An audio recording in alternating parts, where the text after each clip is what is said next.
What happened to the kinetic energy of the asteroid that ended the dinosaurs when it hit the Earth and was brought to a stop? When an asteroid approaches Earth, its potential energy, given its position relative to our planet's gravitational pull, is converted into kinetic energy. The law of conservation of energy expresses that matter can neither be created or destroyed. It can only be transformed into an energy state of a different nature. As the asteroid's distance to the center of our planet's mass decreases, so does its potential energy, which exchanges into kinetic energy, the energy of movement. Inevitably, its kinetic energy will increase rapidly at the square of its velocity, meaning that as its speed doubles, its kinetic energy quadruples.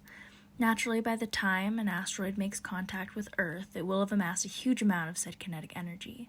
Upon impact, the kinetic energy becomes zero, halting the asteroid in its path. As we know, this energy cannot have been destroyed, and considering it is no longer in its original form, the kinetic energy has been conserved and changed into another form. Let's simulate what an impact would look like. Loud sound waves, bright light, and hot fiery material zooming outward from the point of collision. All these things require energy.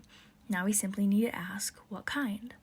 Well, to start, heat is a form of energy called thermal energy or infrared light. Light is also a form of kinetic energy known as electromagnetic energy. It is likely that from this same format of energy comes the existence of a great sound wave. As for the flying objects and expelled matter from the crater, we can say that work is being done. The kinetic energy of the asteroid, by the law of conservation of energy, has become light, heat, and work. What were the impact effects, and how did they lead to the extinction of the dinosaurs and 75% of the species living on Earth at the time? No life other than some avian and aquatic creatures survived. There have been many extinction events throughout life history, some having killed more than 95% of all life on Earth, such as the Great Oxygenization event. But the one centered at the Chicxulub crater in the Yucatan Peninsula of Mexico was one of the most violent and sudden. This is the one that most people know as the impact that destroyed the dinosaurs. Ocean waves from the work energy shot out, creating tidal waves over 2 miles high, drowning and fatally displacing much life. The level markings of these tidal waves can still be found in certain layers of rock high above ocean level. The impact was so hot at its center that rock was vaporized and infrared waves of energy, also known as heat, emanated out, sparking wildfires around the world. The dust and debris that entered the atmosphere after this impact halted photosynthesis for thousands of plant-based life forms, critically altering the food chain for surviving creatures. One of the ways we know the crater was from an asteroid was due to the concentrations of iridium found in layers of rock from that time and around the impact site. Iridium is a rare element usually only found deep within Earth's mantle and in extraterrestrial rocks, so a widespread layer found suddenly in rock deposits is a very strong sign of a massive asteroid impact that can be dated back to around 65 million years ago. If the impact had not occurred, would we be here now?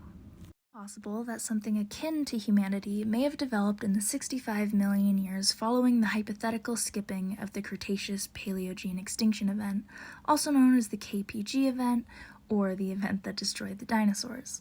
But it is for certain that we would not be here as we are now, considering a butterfly effect of that scale.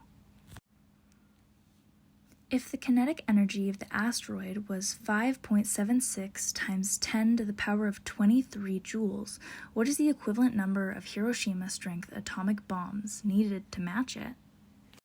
The answer? 37,800,000,000 atomic bombs of Hiroshima's size would need to be set off in the same spot at the same time in order to match the magnitude of a collision from an asteroid of that size. There are several craters on Earth that currently have towns built within them. Nördlinger Ries and Middlesboro, Kentucky are a few. Pictured here is Nördlinger Ries, which is in Bavaria. And pictured here is a bird's eye view of Middlesboro, Kentucky, here in America. The crater from the asteroid that killed the dinosaurs is known as the Chicxulub crater, and it is located in the Yucatan Peninsula of Mexico. The crater itself is no longer visible truly. However, pictured here, you can see where it impacted and where you can find remnants of its impact. Asteroids can be so powerful that even mountains can be vaporized on impact. An example of this is Barringer Crater in Arizona, pictured here. A personal favorite of mine is the Pingualit Crater in Canada, pictured here. As you can see, it has been filled with water and has a lake of over 800 feet deep, making it particularly interesting in my opinion. Thanks for watching. Bye!